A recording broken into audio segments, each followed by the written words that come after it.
What's happening? Will Freeman, RevolutionaryLifestyleDesign.com, coming to you today to talk about your belief system, because your beliefs are your reality, and the reality is you choose your beliefs.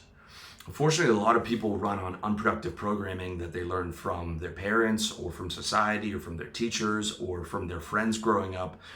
And a lot of the time, you have that programming that you've accepted as objective fact at 5 years old, at 10 years old, at 15 years old, and that programming is hurting you. And a lot of the times you haven't examined that in the last 5 years or 10 years or 15 years or 20 years or 30 years. And to make sure that your beliefs are serving you, okay? Because unproductive beliefs don't serve you. Unproductive beliefs don't make you feel good. But if you follow my stuff, you know that I want to help you create the most consistently happy reality that's possible. I think that is the absolute best way to live. I think that every single person on this planet wants to feel as much joy and bliss and happiness as possible. Okay, if there was a joy and bliss and happiness pill that had no side effects, every single person would take that. I guarantee you. Okay, and being happy within yourself is not only the best thing that you can do for you, it's the best thing that you can do for your parents, it's the best thing you can do for your friendships, it's the best thing you can do for the women in your life, it's the best thing you can do for your clients and customers and business, and it's the best thing you can do for the strangers around you. Okay, forget about all this changing the world. All right, the world is the way the world is. The best thing you can do for the world is be happy and lead by example and spread as much positivity around in all of the different aspects of life as possible, as well as being happy within yourself, because I don't believe that you deserve to suffer. Okay, I don't believe there's anything productive about suffering. All right, I think the most logical conclusion is, how do I be as consistently happy as possible and build everything in my life around that, including my belief system? That's why I say, time to make your beliefs your bitch instead of taking orders from them. And you can do it, all right? All it takes is will and creativity. Will and creativity, and you make your beliefs work for you, all right? Let me give you some examples. Let's say you have the belief that bad things happen to me, all right? Let's question that. First off, is that an objective fact, okay? Just because bad things happen to you in the future, in the past, does that mean bad things have to happen to you in the future? Okay. Just because bad things happen in the past, does that mean that you are always going to be a victim of circumstance? What if you could reframe a lot of those bad things as learning experiences and be grateful for the lesson that you're taught? Or what if there are some really traumatic things that happen that you aren't able to be grateful for as a learning lesson, but you could say, well, okay, how do I make sure that those things don't happen in the future? What if you could say, go back and look through the last 20 or 30 years and look at all the good things that happen and use your confirmation bias applied to the good things in your life and start to think about, well, actually good things happen. Good things are going to happen to me in the future. I've had some bad things happen, but I'm going to maximize the amount of good things that happen. And if something bad does happen to you, you can just look at that as an obstacle for creating the lifestyle that you want as someone who gets the good things in life, all right? I mean, there's a lot more you can do with that, but those are just a few examples. Let's say you have the belief of life is pointless and meaningless, okay? Objective materialism is what you were taught in school, all right? You were taught it as a fact, but the reality is what you were taught, if you're relatively intelligent, especially, if you're a young man like I was growing up, it's very easy to extend that logic to think, well, we're just spinning around this orb in space and none of it matters, and there's no point and there's no meaning to it, all right? I was a 13-year-old nihilist, if you can believe that, because I was philosophically inclined, and I took the information I was getting in school and reading in certain books, and I applied that as if it was an objective fact. But let's examine that for a second, all right? What if there was a path laid out for you by your creator? What if life was a test? Or what if you had a certain amount of potential, you had free will, and you had a path laid out, and you could choose to maximize that potential, minimize that potential, half-ass that potential, and you're rewarded for using that potential, and your life does have a purpose, and there is a purpose to this world, and there is a purpose to this planet, and we are spiritual beings that are consistently evolving through different life cycles. I'm not saying you have to believe that. Okay, I'm just outlining that as as one possibility. Okay, and an example towards that is God doesn't exist and the universe is neutral at best and hostile at worst, right? Would you be happier if you believed in a loving creator and some type of potential for an afterlife? Probably. Does science have all the answers? No. Science can go back as far as the Big Bang, and you don't have to change that model, okay? I'm not saying you have to believe in intelligent design or anything. You can use the best scientific model available, the Big Bang, but what created the Big Bang? What created time? What created time and therefore matter and space and energy, right?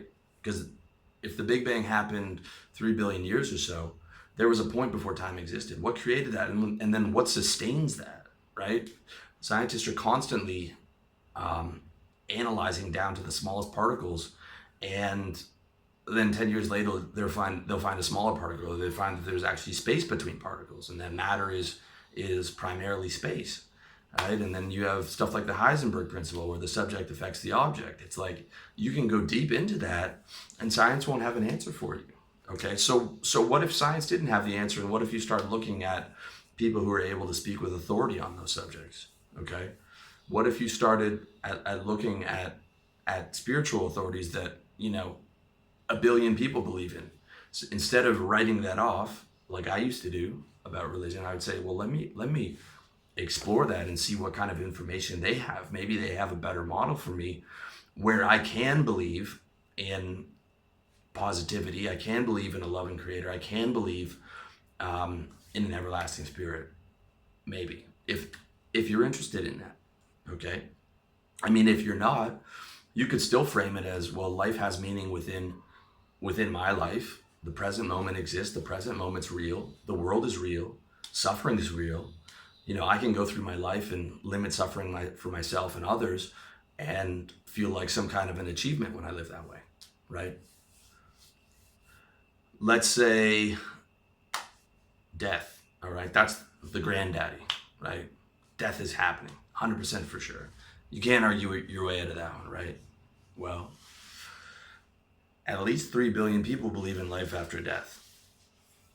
At least, okay? Maybe you'd like to believe that your spirit lives on. It's a lot nicer to think that your spirit lives on after this physical body dies. Or maybe your spirit was never born and can't die, and it's only this physical body that dies in this materialistic world that we live in. It's only the flesh that dies. Maybe I'm just a spirit speaking to you in the material world to remind you what you are.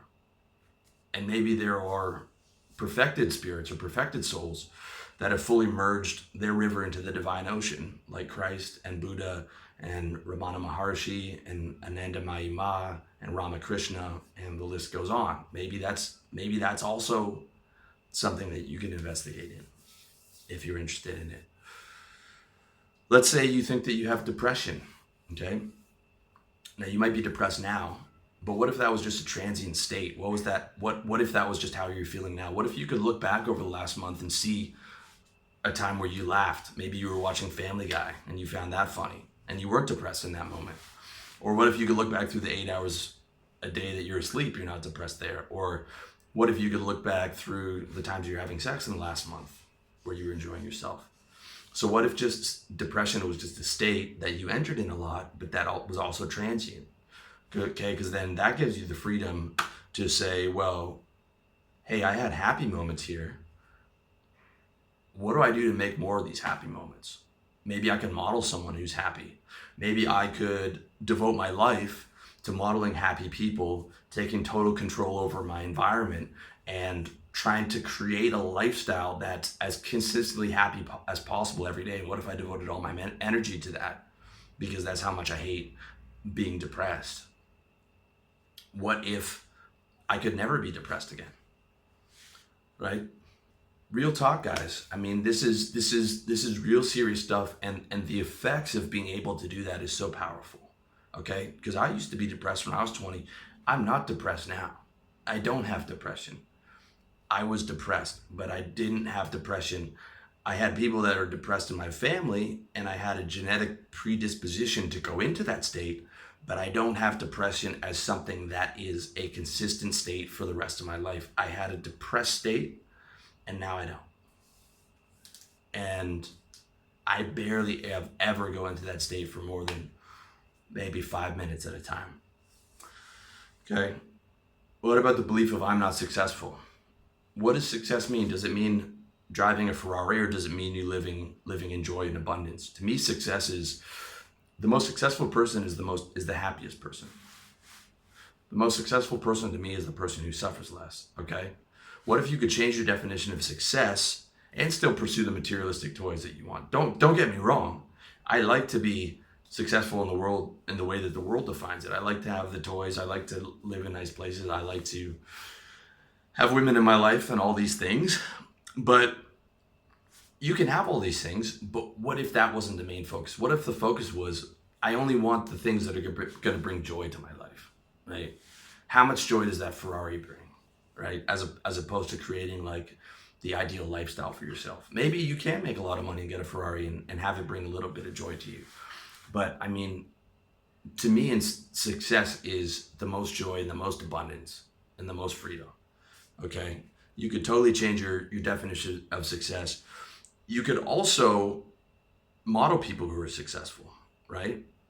If part of your definition of success is materialistic success, and those materialistic things actually bring you joy, like you're self-aware enough to know what brings you joy, then adding on like, okay, let me model the guy who's successful. Let me do what he does, right? Let me use deductive reasoning to reverse engineer what his success is and program my lifestyle in that particular way. Okay. I mean, what about just sort of a neutral belief? Okay, like gravity, right? Gravity, if I jump off my balcony, I'll die. That belief serves me. Okay. You can have neutral scientific beliefs that don't need to be reframed, or a belief that's scientific and maybe it's not particularly positive. Okay, like me jumping off the roof and dying is not positive. I wish that I could fly. I wanted, when I was a kid, I would try to get mental power so that I could fly. It would be awesome that if I could fly, and I would love it, but that's not a reality. Okay, so how do I flip that to a positive? Well, the positive is knowing that gravity exists, knowing that I would die if I jumped off. I know not to jump off, and I save myself from causing myself and my family members pain, right? Those sort of neutral beliefs, or those beliefs that you think, well, it would be cool if we had hoverboards, and it would be cool if we could fly, and all the, I'm just using these as sort of like, crazy examples. But you could reframe that to like, how does that serve me? Like, okay, I've made gravity serve me. All right. I can make almost any belief serve me when I find the right reframe using will and creativity. Okay. Will, creativity, and reality. Reality's key, guys. Okay. When you're hearing me talk about some of this stuff, it might sound a little woo-woo. Okay. It might sound a little hippy-dippy, but that's not what I'm trying to say. I'm not trying to get you outside of the bounds of what's realistic. Okay. If I'm talking about God or spirituality, you don't have to deny any science to believe in that, right? Because the spirit is naturally outside of time, matter, space, and any kind of scientific measurement or hypothesis. By its very nature, it has to be, right? Because it's the spirit that created time, matter, space, and energy, okay? To me, you can keep all of the major scientific beliefs, use them as the best model, right? And recognize that for what it is, okay? Because the science, right, is constantly changing. It's constantly iterating. Science is just agreement of the top minds in the world that say this is the objective reality, right? But that's consistently changing. And even now, when you look at, the Heisenberg principle and quantum mechanics and string theory, I mean, I think scientists have even given up on objective laws for the world. They've agreed that this is our best model of reality, right? It's open source. This is our best model of reality for now. We're going to keep iterating on that, which is a great belief. And that's a belief that you can use. You're like, okay, I'll use all the top level scientific beliefs. If you're able to understand those, I can use those as models, but I can still make them work for me. So none of this has to be outside of reality. None of this has to be outside of, the bounds of what's possible, right? I'm not saying develop the belief that you can fly, or, another example will be like, for guys talking to girls, there used to be this school of using like neuro-linguistic programming on yourself to be able to get the confidence to approach a girl, and just like picture yourself as 10 feet tall, picture yourself as Godzilla walking up to a tiny girl, because then you'll be able to have the confidence.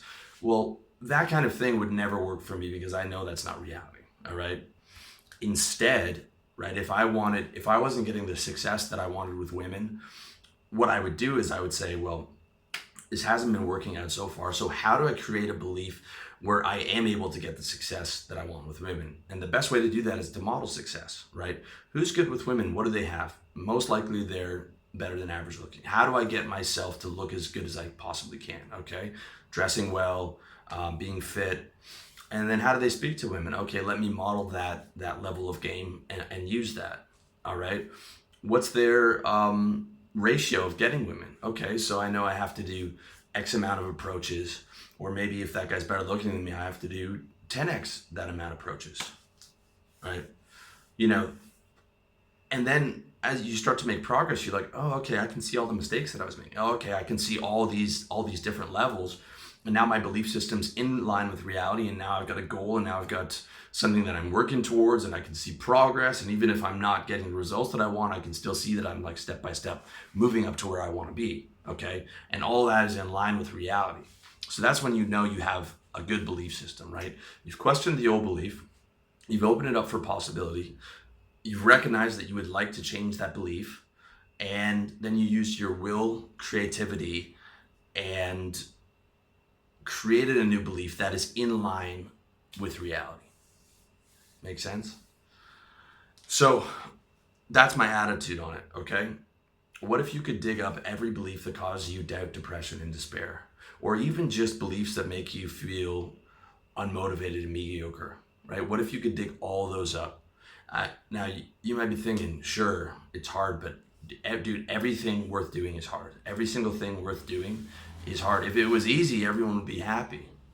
If it was easy, everyone would be programmed with the most positive beliefs by our parents and by our teachers and by our cultures. But look around the world. Look at the negativity and the war, the depression and the despair. This is the input that you're getting. But that is 100% within your control to recreate, to reprogram your operating system, right?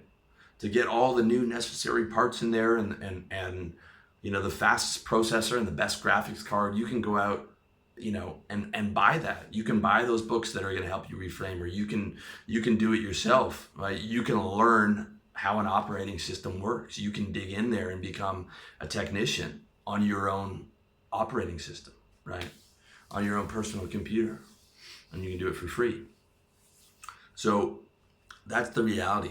Everything worth doing is hard. And dude, what else are you going to do? Wallow in beliefs that cause you consistent pain? It's like, again, if happiness is your primary priority, the most logical thing to do is do everything to be able to recreate that state as often as possible.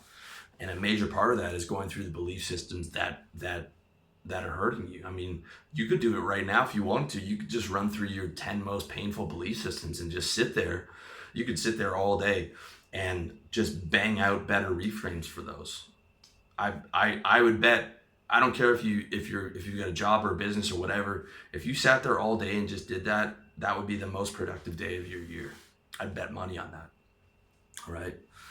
So I say fuck wallowing in beliefs and despair and doubt and negativity and mediocrity and having these beliefs on top of your head like this is the objective reality and I just have to suck up and I just have to live with it and it's blah and that's just how life is. No, I say fuck that. I say build the best belief system that you can.